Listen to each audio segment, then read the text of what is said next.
payong at syempre pa ang sunblock. Diba kung may budget? Dahil mainit na ngayon, aba marahil po ang iba sa inyo dyan, ini-enjoy na ang halo-halo. Pwede nyo rin ibenta yan.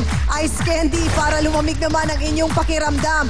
Abay, hindi po kami pahuhuli dyan dahil nagpapalamig din po kami ng mga nag-iinit na sama ng loob at nagbibigay tamis sa buhay ng mga taong naku medyo maasim at may galit sa kanilang mga puso. Hindi ba? Ito po ang inyong one and only talakserye sa Pilipinas at first ever Barangay Hall on Air na walang ibang hinahangad kundi syempre ang pagbatiin po ang mga taong may di pagkakaunawaan at sabi nga, one barangay at a time. At ito pa, isang malaking baryo po online ang nabuo dahil patuloy na pong lumalaki araw-araw at parami ng parami ang ating mga sausawero at sausawera sa ating fan page sa Facebook. Aba, sa bawat episode po na pinapalabas natin, buhos talaga ang mga komento nila. Ito, gaya na lamang ng galing kay Graciela Villanueva Macarubo. Sabi niya, Ate Am, super favorite ko talaga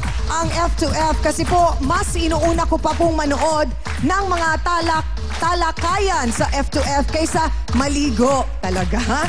Tuloy, napapagalitan ako ng mami ko kasi nalilate kami minsan ng kuya ko sa pagpasok sa school. Pero ayos lang yon. At least enjoy naman po akong pinapanood kayo. More power to your show and God bless. Salamat, Grace! Ito naman po galing kay Nelly Flor. Hi, Chang, Ami. Good morning po sa inyong lahat dyan. Adik na adik po kami ng asawa ko sa program nyo. Dito po kami sa Madrid, Spain. Aba, taray. Galing po ng pagkakagawa ng programa nyo. May iyakan na, may action, at may comedy pa. Pero in the end, nagkakasundo po ang lahat. At syempre pa, ang galing ng trio Tagapayo. Talaga pong puno ng aral ang kanilang mga pinapayo. Sana po may face-to-face din dito sa Spain. Aba, kasi po marami din mga pasaway dito. Talaga? Good luck po and more power. Pakibati po ang nanay ko. Araw-araw siyang nanonood, si Aling Miding. At sa mga anak ko na sina Marinel at Jonel ng Santo Niño, Barangay Holy Spirit. Galing po yan kay Nelly Flor na nasa Madrid, Spain. Aba, kamusta po sa mga kapatid natin at mga kababayan natin dyan na mga OFW? Mabuhay po kayong lahat dyan. At syempre pa, abay nakakataba po talaga ng puso ang inyong mga komento, mga kapatid. Kaya hindi po kami magsasawang magsabi sa inyo talaga ng thank you po dahil talagang kayo po ang aming inspirasyon. At eto din, nagpapasalamat din kami sa kanya at binabati natin ng happy birthday ang aming head writer na si Zita Garganera. God bless you, Zita, and thank you for being such a blessing to everybody. Thank you for your patience and your hard work at talaga naman for your dedication. Maraming salamat. At ako pa rin po ang inyong pambansang kapitana, ang iyong Chang Ami na laging nagpapaalala. Kung may problema ka, harapin mo. Pag-usapan natin yan. At syempre, eto na, kasama natin at kasama ng mga sausawero at sausawera sa lahat ng oras. Aba, eto na ang kinababaliwan maging sa kanilang programa sa radyo bilang Trio Tagagulo. Bakit yun ang tinawag sa'yo doon? Sa'yo walang iba kundi ang fresh na fresh, ang cool na si Hans Martel.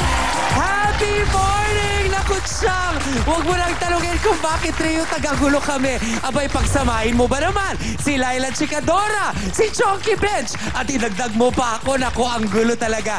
Pero masaya yung show namin. Gabi-gabi po yan, 9 to 11 sa Radyo 5, 92.3 News FM. Nag-plug talaga ako, di ba? Pero alam nyo, meron ako mas importante kailangan gawin ngayong umagang ito kesa ipaalam sa inyo mga iba ko pa nga, kumbaga pinagkakaabalahan. Ngayong umaga pong ito, abay, syempre nakatoka na naman sa akin na kailangan kong ipakilala sa inyo ang Trio Tagapayo! Unahin ko na po ang ating legal expert, Professor of Law mula sa College of Law ng University of the East Manila. Wala pong iba kundi si Attorney Benedicto Acosta Jr. Ang ikalawa naman nating tagapayo ay administrator ng Clinic of the Holy Spirit. Nako, at isa din po itong Doctor of Psychology at isa pang ekspertong family counselor. Walang iba kundi si Dr. Camille Garcia. Ang ikatlong tagapayo, naku, ito naman po, every Sunday, dinudumog ang kanyang mga misa sa St. Peter's Parish. Nako, kasi napakahusay naman po talaga at talagang ramdam ang bawat kanyang pangaral. Ang ating pong spiritual advisor, Father Sonny Merida. 3 tao na ang sarap tawaging kapatid at kaibigan. Ako, ito pa po ang isa. Ang aking older sister, ang inyong kapitana, Chang Ami Perez. Mag-ate ngayon ay magkaribal na dahil nagmahal sila pareho sa isang babae rin. Yan po ang ating face-to-face issue of the day. Hindi matanggap ni Lita ang naging tadhana nila ng kanyang kapatid na si Jennifer. Kapatid ko, pumatol dun sa tomboy ko. Noong February 14, dun sila natulog. Doon ko nalaman na may relasyon sila. Ang dami naman papatulan, ba't yun pa, di ba? Si Sito mapanakit din yan eh. Lahat naranasan ko sa kanya. Hindi ko po yan sinulot. Talaga po kumayaw lang po talaga sa kanya yung si Tom po kasi nga po sa ugali niya po. Kung sino-sinong lalaki yung kasama. Tsaka sa mga ginagawa niya rin sa akin. Hindi po ako malandi, taong bahay nga lang po ako eh. Halos ayaw nga po nila akong palabasin eh. Parang katulong nga po yung turing nila sa akin dun sa bahay eh. Kaya sama-sama po ng loob ko sa kanila ng nanay ko. Si Rita, ang sama na ugali, tapos puro panloloko lang ginagawa sa akin. Naku Tom, baka maging babae ka talaga sa akin pag nagkita tayo. Tumahimik ka na lang. Hindi ako magpapatalo sa'yo, wag na wag mo kong susubukan. Magkapatid, magkaribal, yan ang isyong dapat pakaabangan at atin pong tutukan dito sa Face